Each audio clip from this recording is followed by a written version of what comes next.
Alrighty, we might make a start and we'll have some more hopefully join in as we go. Thank you all for jumping on to the Pallaton webinar. Welcome in all the external guys and the DLF Seeds team, and welcome to spring as well. Today I'll be presenting with Isaac Berry, our Product Development Manager, and we'll have a short clip from Charlotte Westwood, our veterinary nutritionist from New Zealand. This meeting will be recorded today, so if you're all aware of that, yeah. If you have colleagues or farmers that are unable to make it, yeah, feel free to pass this on. There is also a chat section, so feel free to ask any questions. Just raise your hand throughout the webinar.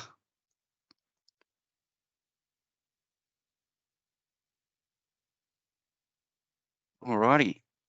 So today for the webinar, we will be covering off some of the climate outlook for the summer, some of the traits for Pallaton, the 6 traits, how Pallaton suits for your dry conditions, and turning off more kilograms per hectare by using Pallaton. And finally, Charlotte will be covering off our animal health and performance. Just on a webinar, mate. All good there.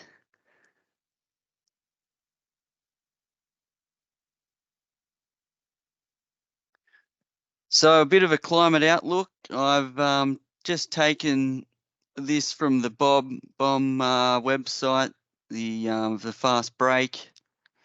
Some of you might be familiar with that. So a Victorian outlook for the predicted rainfall for the summer months of December to February are looking neutral to drier, along with a warmer predicted temperature over those months as well. Similar story in southern New South Wales, a neutral to dry outlook for rainfall and a warmer temperature. And these are based off 7 to 8 models the fast break guys pulled together. For our friends down in Tassie, similar story for the rainfall, a neutral to drier for November to January, and a warmer outlook for from those models, and for South Australia as well, November to January, neutral to drier, and a warmer temperature outlook. So what does this mean for our summer crops? Well, they'll most likely come under a bit of moisture stress with a drier climate. Also, the warmth will also impact their growing and their wilting. Little in-crop rainfall means they'll be relying on some subsoil moisture to get through those dry periods. And the little and erratic rainfall events, the brassicas will need to respond. And for the guys with irrigation, potentially more water use.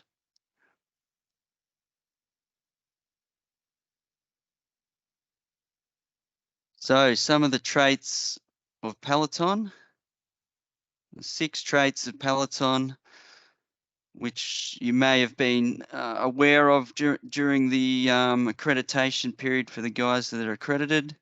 So you get the high forage yields from multiple grazings. This is linked with the plant persistence under the multiple grazing. So the forage yields from the multiple grazing linked with the plant persistence and regrowth under the grazing. A level of drought tolerance higher than a traditional forage rape, a club root tolerance, an aphid tolerance, and grazing flexibility, which for the dry conditions is going to be handy. So that just means having that ability to graze at that eight weeks compared to a forage rape, which traditionally you may have to wait that 10 to 12 weeks for their maturity to come on.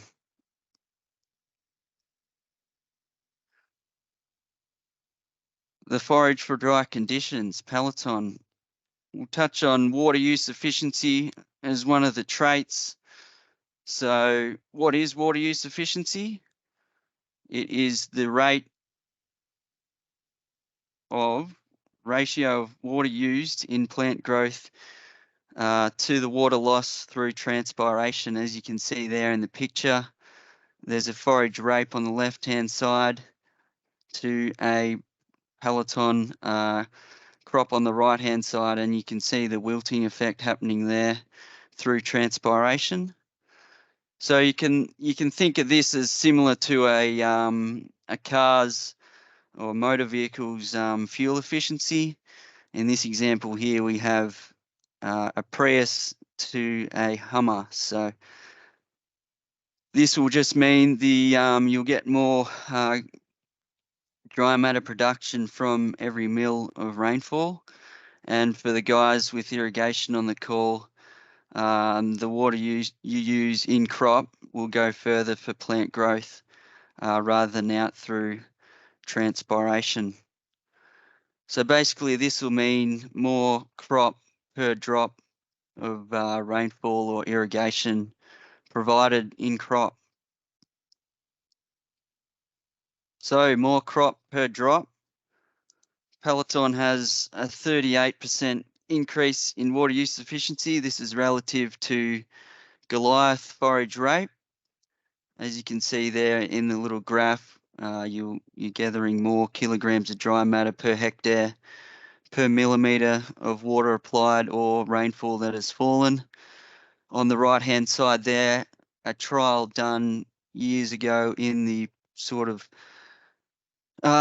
proof of concept phase of Pallaton. You can see the three plots there standing out, sort of midsummer period, and rape cultivars sort of surrounding those plots there, showing the ability of how Pallaton will stand up in those warmer, dry conditions. It's quite leafy and green, whereas the rapes are sort of wilting down.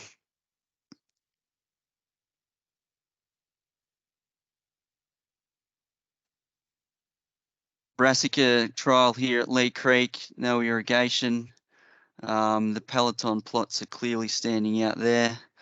Isaac, did you have any comments on that trial there?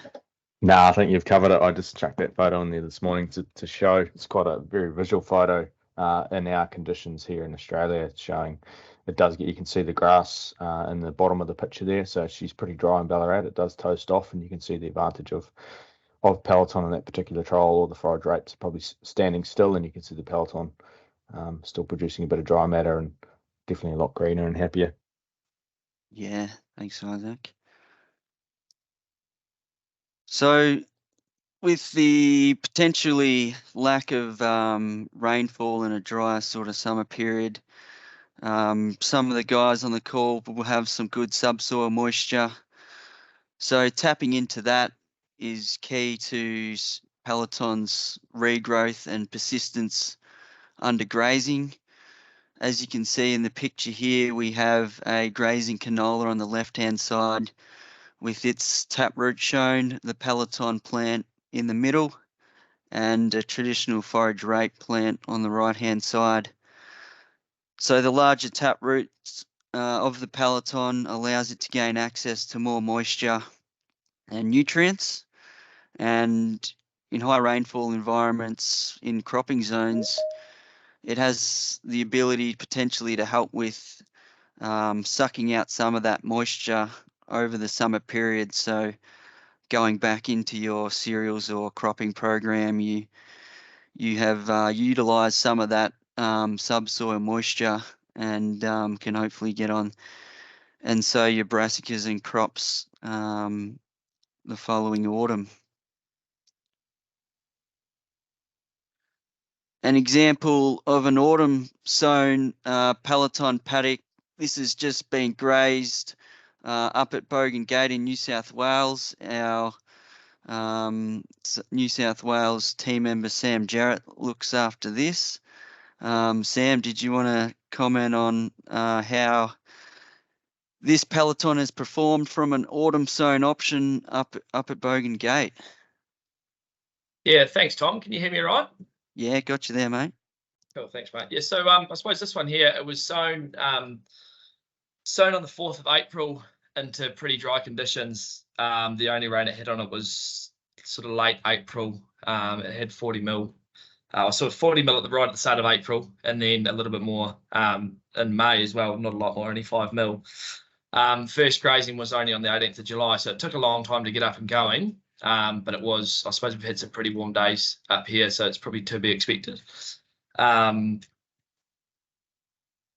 that photo, I think in the photo, that was taken 3 weeks ago from now. So it's looking pretty sad. Oh, sorry, that one there. So that was 3 weeks ago. And I've just had a text from the farmer this morning saying that it's at the top of the cone. So he's got stock in there. I think he's got 280 ewes with, I suppose, twin bearing lambs at foot. So they'll get a fair go at it. And on the right hand side, that's Winfred, which is sown a day beforehand in the same sort of conditions. And yeah, so it's looking pretty miserable at the moment because it hasn't had a lot of rain for August. There was 17 mil at the start, right at the start of August, but nothing since really, and not a lot coming forward. So that's we had a bit of a dig around a few weeks ago, and the Pallaton root's definitely down in moisture, so that should continue to carry on growing dry matter for us. But the Winfred's not doing a hell of a lot now, so it'll be really interesting to watch over the next few weeks with some warmer days coming to see what it does. Yeah, thanks, Sam. And it was split with a hot wire, wasn't it, up that check bank there? And the animals so the paddock was it's about a 60 hectare paddock, and 50 of it was in Winfred and 10 on the left hand side in Pallaton, and it was split down the middle. And the lambs went into the Winfred first, just because it was probably mature a lot quicker. There was amazing what a day difference does, sort of starting into 30-degree days, just with how much moisture they were losing as well. And then the lambs decided that they liked the Pallaton more, so managed to bust through the fence. And then the day we turned up, there was 1,000 lambs sitting on the Pallaton when there was still a little bit of cover on the Winfred too. So certainly a little bit of animal preference there as well. Yeah. Very good. Thank you for the share. On to our grazing flexibility trait. So Pallaton doesn't have a maturity typical of rapes and that sort of thing traditionally grown. So the benefit of this is you can get onto it as early as 56 days or 6 weeks post sowing if it's sort of at that level of grazing.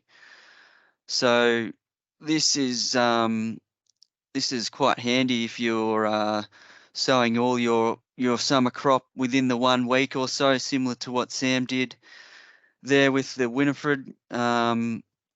You'll be able to transition your animals onto Pallaton from a pasture at that sort of 56 days, potentially to 8 weeks, and they'll be able to adjust to the Brassica. It's quite palatable, so they should be in on it, and hopefully not have them walking around the paddocks as you would traditionally see with a rape. So you can transition your animals onto the Pallaton earlier, treating it like a leafy turnip at that first grazing, and then you may have your traditionally sown brassicas, your rapes and things in other paddocks where the animals have been transitioned onto a brassica, and you can put them onto those sort of maturing dates of 70, 80 days, 10 to 12 week brassicas, typically like your main stars and titans. So the highly palatable Pallaton there makes it easier for the animals to transition on, and continuing them going forward and making those weight gains count and not going backwards.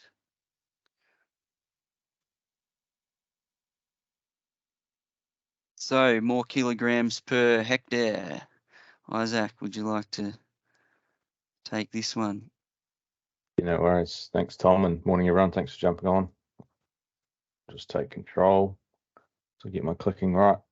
So I suppose one of the big advantages of Pallaton we see because of its multi-graze and the flexibility, as Tom was talking about. I'll just touch on the flexibility to start with. Tom talked about grazing there as early as 6 weeks. So traditionally in spring, you're obviously planting into slightly colder soil temps, but in the year we're having, there is the option you could graze at 6 weeks if it was gaucho treated. We've got to remember that 90% of our Pallaton seed is Poncho Plus treated, so that pushes you out to your 56 days or 8 weeks. But if you were autumn planting, like Sam was talking about, then you might opt for the gaucho treatment within that bag of seed. So with Pallaton, traditionally from a lot of our farmers, if they do it right and get grazing management right, you will produce more kilos per hectare.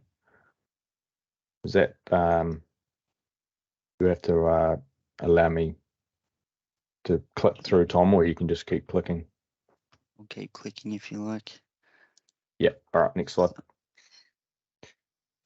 But first of all, we need to understand the growth characteristics of Pallaton and how to turn off more kilos per hectare. So as Tom was saying, Pallaton has no defined maturity date.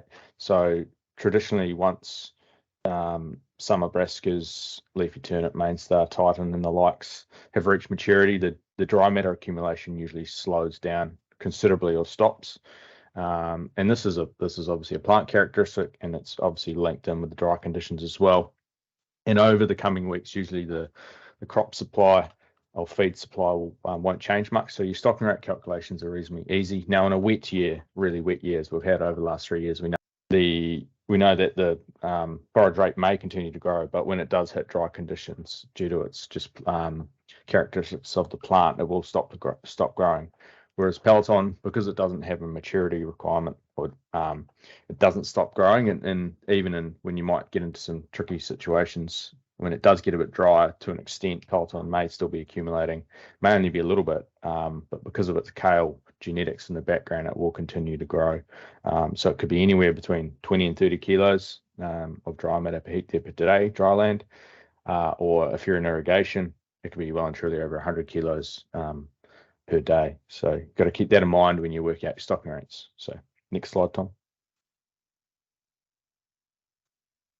Just click through this one until we get, a couple more.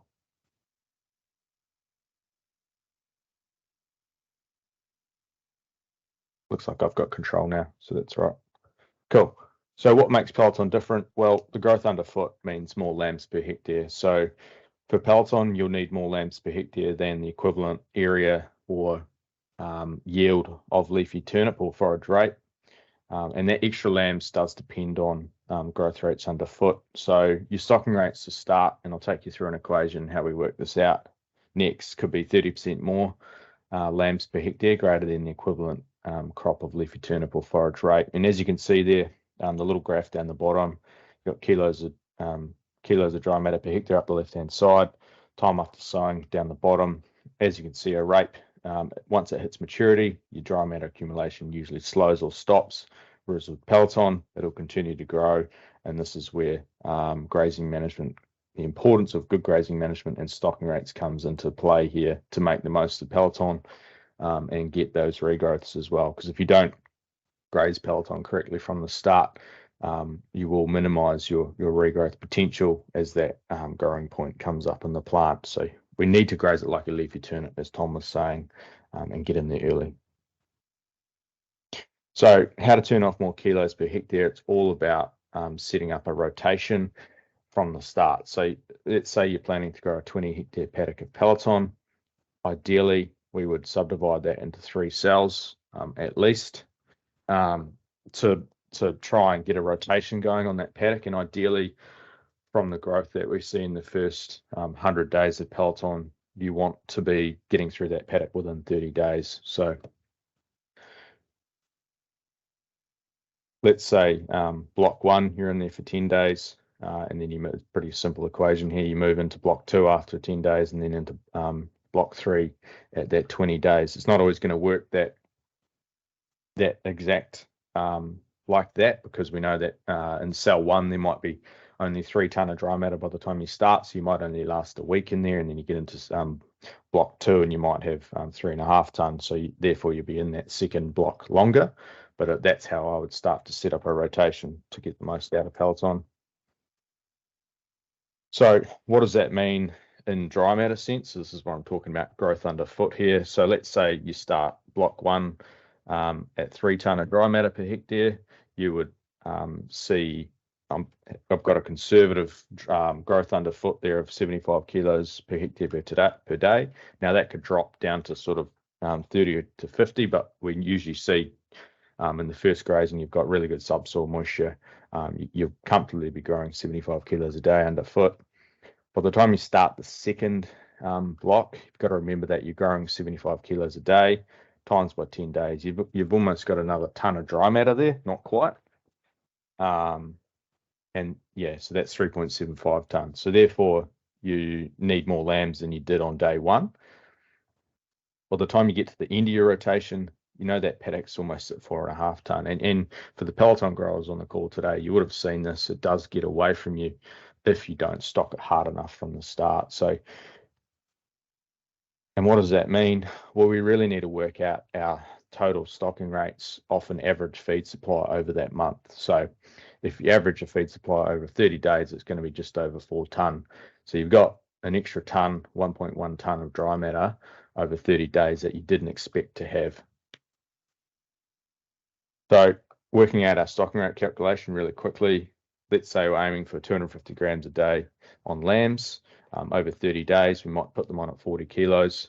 They're averaging, let's say, 44 kilos over that time because you've got to take into account weight gain. We offer them 7%. Now that seems quite high, but it does work when you're working out, takes into account wastage and utilization as well. So you're offering them 3.1. They're never going to eat that, but it does work out quite well at the end of the day.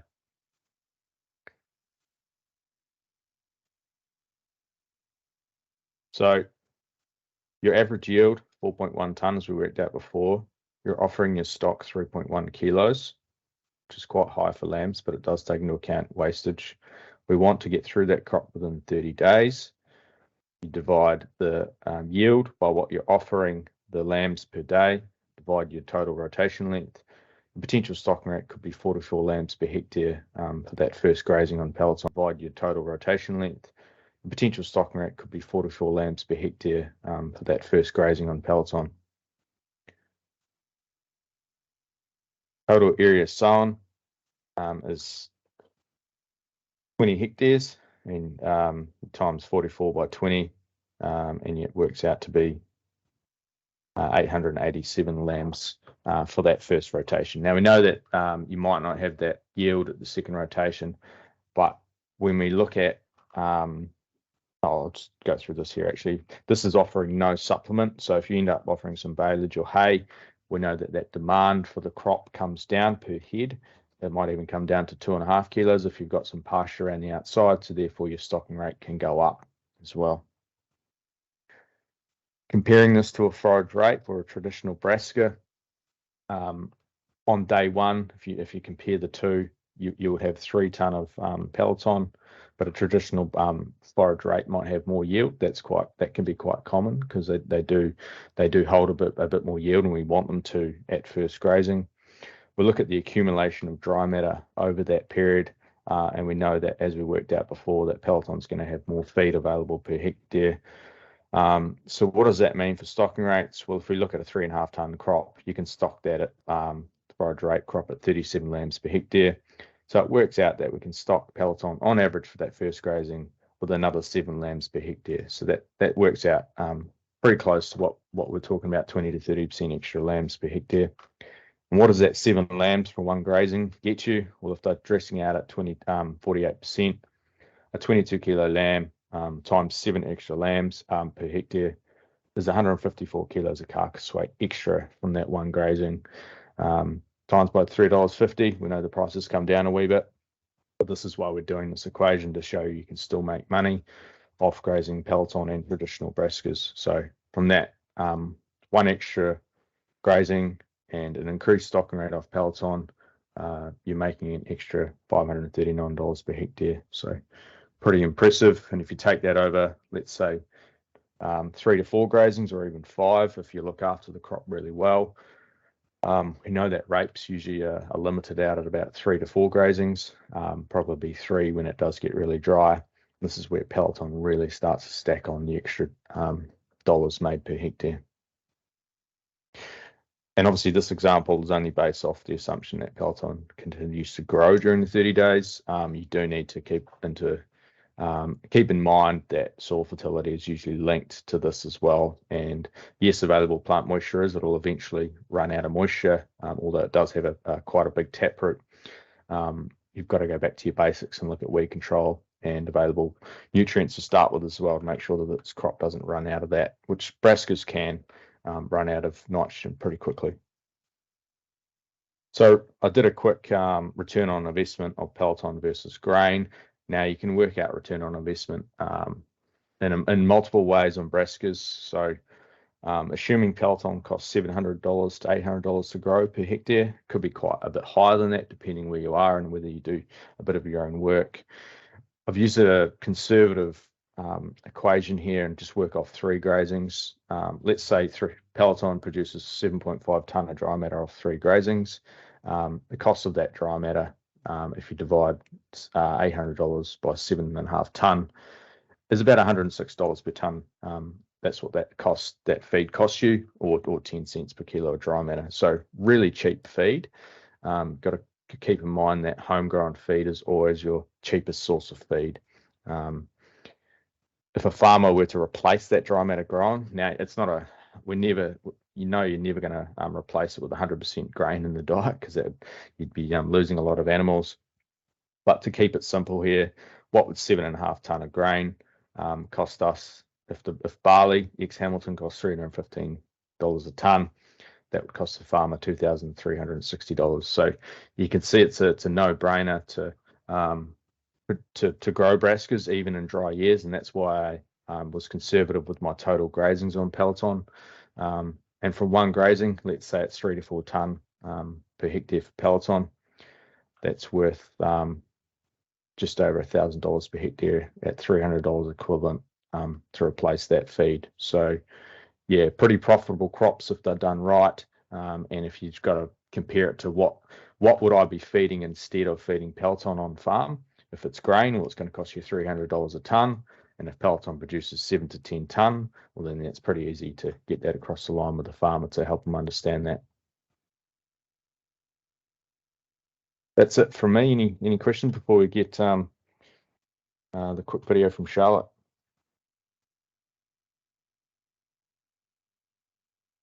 No, it's good. Thank you. Thanks, Isaac. Rightio, we'll get up a video from Charlotte Westwood.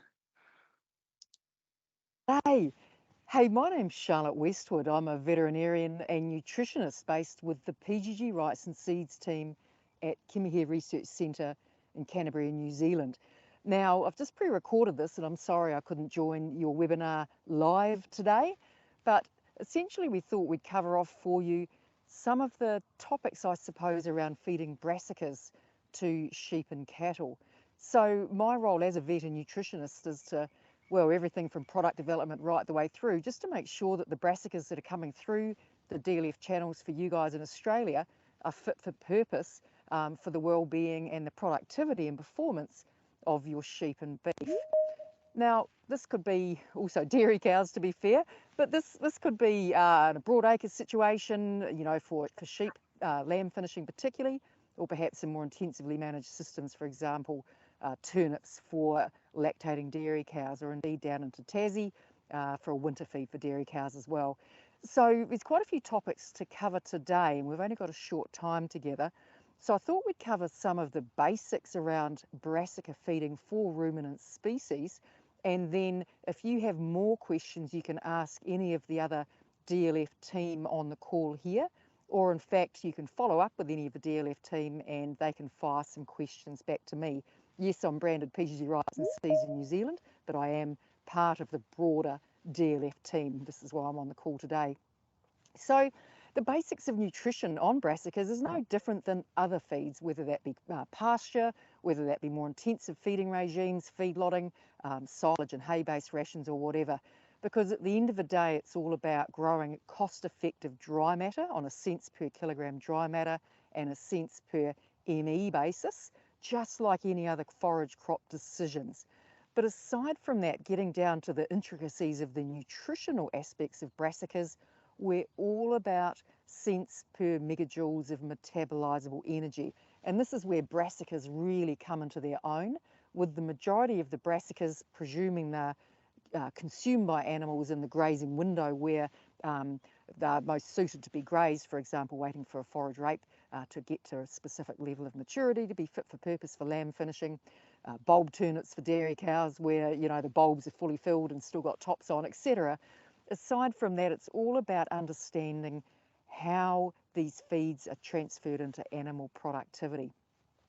So depending on your stock class, clearly they are looking first for energy and secondly for a protein source. And the energy side of it comes down to the fact that the brassicas as a group of foragers are very highly digestible. So that means when you're grazing sheep or cattle, consume brassicas, they drop into the rumen, they quickly break down because there's not a lot of fibre in brassicas to form what are called volatile fatty acids that in turn are used very effectively as an energy source to lay down fat in the case of perhaps finishing lambs, to be converted into milk sugar, the glucose that's supporting lactation and lactating dairy cows, or whatever your animals are looking for the end product of that feed. So the energy is highly digestible, which means they can eat a lot of it, and it breaks down very quickly in the rumen to convert into those end byproducts which are valuable for animal productivity. As far as is too much of a good thing with the energy? Yes, it's highly digestible. Can we have too much of a good thing? Well, certainly that rapid formation of volatile fatty acids or VFAs in the rumen can sometimes for cattle particularly cause a few rumen upsets, particularly when animals, or cattle in this instance first transition on to brassicas. So if animals come off a poor quality pasture and they suddenly have ad lib holus bolus access to brassicas, cattle particularly can get at risk of a condition called acidosis during that first sort of 7 to 10 days of changing from a diet based on pasture to one based on brassicas.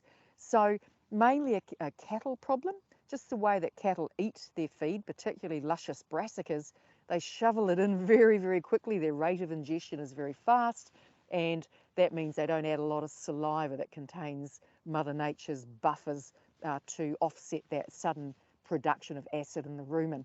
So cattle particularly do need a little bit more careful transitioning onto brassicas than sheep do. Now the reason sheep also have benefits from transitioning gradually onto brassicas. However, the way that sheep eat their brassicas, they take little nibbly bites of brassicas, and because they're more genteel, more delicate eaters, they chew the brassica feed more thoroughly before they swallow it down compared to the cattle do. So they add more saliva, and as a result, they're at less risk of acidosis transitioning onto brassica feeds than cattle are. And so I guess we look at brassicas, you know, to sum this up, we look at brassicas and they look green like the ones behind us. Surely it's the same as grass. Well, no, because on average they are higher energy, they contain more sugars, they contain less fibre, and they contain moderate levels of protein. So the fact they're green, that's about the only thing that they have in common with pastures. They are a very high quality feed, and I guess one way of thinking about it is that if you wouldn't let your cattle out into a dry feedlot that's got crushed wheat and troughs, you wouldn't let them suddenly into that. We'll think of the same as brassicas for cattle during transitioning. So transitioning, just that gradual adaptation, there are benefits for both lambs and cattle, but particularly for cattle because the way that cattle eat their feed is different, and how they recud or regurgitate their feed is different to sheep. So sheep are at less risk of acidosis on brassicas compared to cattle. So that's one key thing that's different.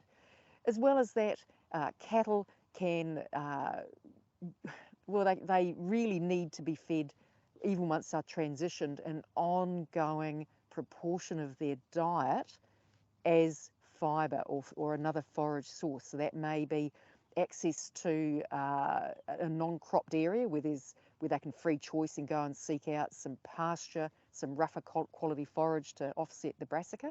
It could be, and I know you're not as intensively managing these brassica crops with cattle as we do here in New Zealand, but in New Zealand, to avoid the risk of rumen acidosis and to make sure our cattle do the absolute best on brassicas, we will continue to feed out somewhere between 15 to 20% of the diet on a dry matter basis as a conserved feed. So that may be baleage, it may be hay. Sometimes we'll look for crop residues such as ryegrass straw as a forage source to make sure that the cattle continue to do particularly well on those forage brassicas, just because the quality's there. Lambs, on the other hand, even if you do go through a bit of a transition onto brassicas, you may be on-off grazing. Obviously, the on-off grazing helps set the rumen up, and within 7 to 10 days, you're pretty safe in a more broadacre situation to lock lambs on and perhaps do a 42-day rotation around 6 blocks of something like raphanobrassica, leafy turnip, clean crop leafy turnip. So just sheep are that much more resilient. Cattle, on the other hand, here in New Zealand, we tend to see them behind a hot wire, and they're either on daily breaks or every second day, or at the most that we stretch them out to might be, once they're transitioned, a break shifted every 3 to 4 days. Appreciate this sounds a bit weird for you guys in Australia. We do manage things a bit differently, but we are sort of just trying to chase the best feed conversion efficiency that we can in cattle, and that does usually necessitate feeding some fibre to cattle, 15 to 20% of the diet on a dry matter basis once they are adapted. Now, in terms of other things about brassicas, apart from them being very high quality, there's a few other sort of tips and tricks that we look at. Cattle, I suppose, specifically, if we feed brassicas for a longer period of time, we need to keep an eye on their copper and selenium status. That can drop. So those of you in coastal regions of Australia where, like here, you know, that you can sometimes also have lower levels of selenium, you may need to just watch selenium supplementation, but certainly copper, because brassicas aren't very good at loading up on copper as the plants are growing, and as well as that, high levels of sulphur in the brassica plant can reduce the uptake or the bioavailability of copper from the diet. So there are two things we need to look at. Lambs could be selenium, but at the end of the day, just tell your customer to talk to their vets about that if you as a retailer aren't selling the necessary proprietary products to advise around selenium and copper status of cattle and selenium particularly in lambs. So as far as other things to do with brassicas, essentially you're the agronomist, you grow the stuff and put it in front of the customers and their animals, and typically animals will do a good job of feed conversion efficiency for you. If, on the other hand, you have any concerns around animals not doing too well, do remember that the DLF team is available to you. Indirectly, I'm on the end of the phone as well to understand why, for whatever reason, animals aren't doing quite as well as they should.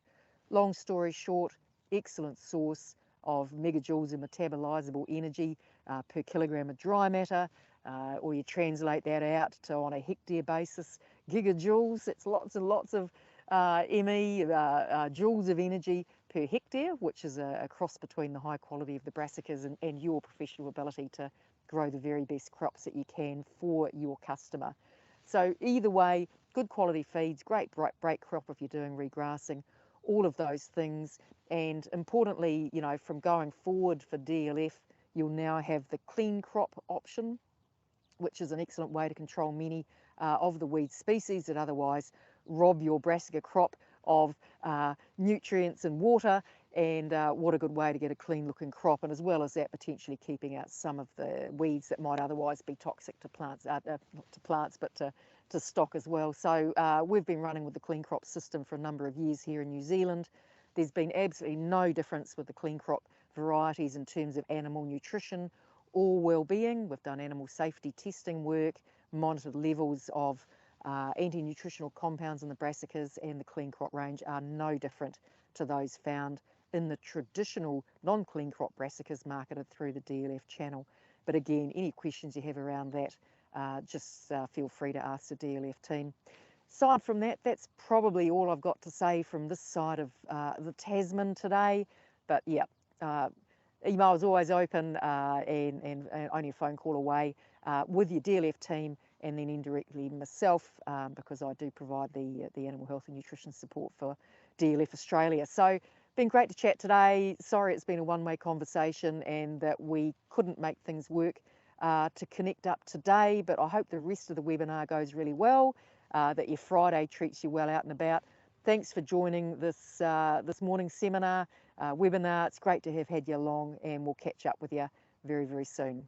Cheers.